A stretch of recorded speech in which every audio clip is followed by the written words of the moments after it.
Play Brainiac on Smallville, and I am a comic book enthusiast from way on back. I'm a Batman guy. Great team. I forgot my Superman shirt. Yeah, okay, this is the thing, like, Batman, if you shoot Batman, he's dead. Right? So it's exciting. If he goes out to try to save someone, you're like, hope he doesn't get shot. So he's always in danger, and so he always has a really good adventure. So you don't know if he's going to be alive at the end of the night. Superman, he'll be fine. He's horrible. And so, dramatically speaking, Superman is a very hard character to write for. How do you imperil the lead? How do you get him into a true adventure without kryptonite every time? And the reason that I love Smallville is because Al Goff, who caught the whole thing up, he explained to me, he said, I fixed it, James. I'm going to make Superman a teenager. So he's not a man. He's too young to be a man. And he doesn't know about his superpowers, or not all of them. So he's not even Superman. He's not Superman yet. So he'll be vulnerable to everything that a teenager is vulnerable to. His self-identity, his parents, his teachers, his girlfriend, everything. And he'll be shaking with vulnerability. We won't need kryptonite.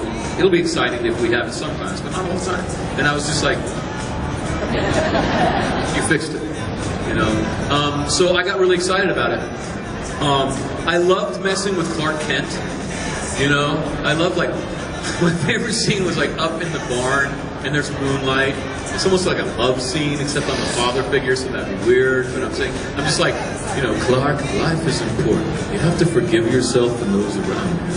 And I'm giving him all this great advice, but inside I'm like, I am gonna kill you.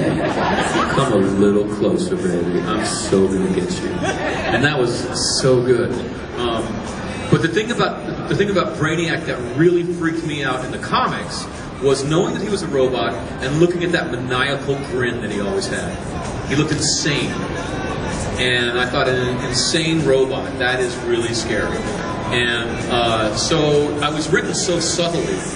He was just a professor in the series. And I thought, if I can possibly sneak in that maniacal grin at any point, that'll be the Brainiac that I know. And I remember throttling Tom in the Fortress of Solitude, and I was like, this is my chance. It's not in the script, but I'm going to put it in there. And I'm like, yeah, I got it in there. Yeah. What was your favorite episode filming? Favorite episode filming? Smallville? God. I think it was doing that fight scene in the Fortress. Which, you know, fight scenes on Smallville were not the same as Buffy, because like on Buffy, you're just fighting all night. On Smallville, Tom comes up and goes smack, and you go take half the fall back, and then the special effects get out.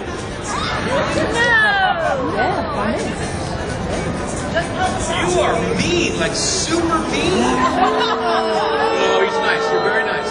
I'm just playing. I'm sorry. You're a nice person. I'm being a jerk. I'm the jerk. Kind of. So Tom smacks you, then special effects takes over for 3 days, and you tumble across the earth, and then you come back 3 days later, and then I go, smack! Special effects again take over for, you know, it's not as much of a fight, but it was fun, because you get in all these computerized rigs, and the camera's whizzing around you and stuff, and it was a whole different kind of experience of how to do a fight scene that I was learning about, so I think that was my favorite one. Thank you. Appreciate it.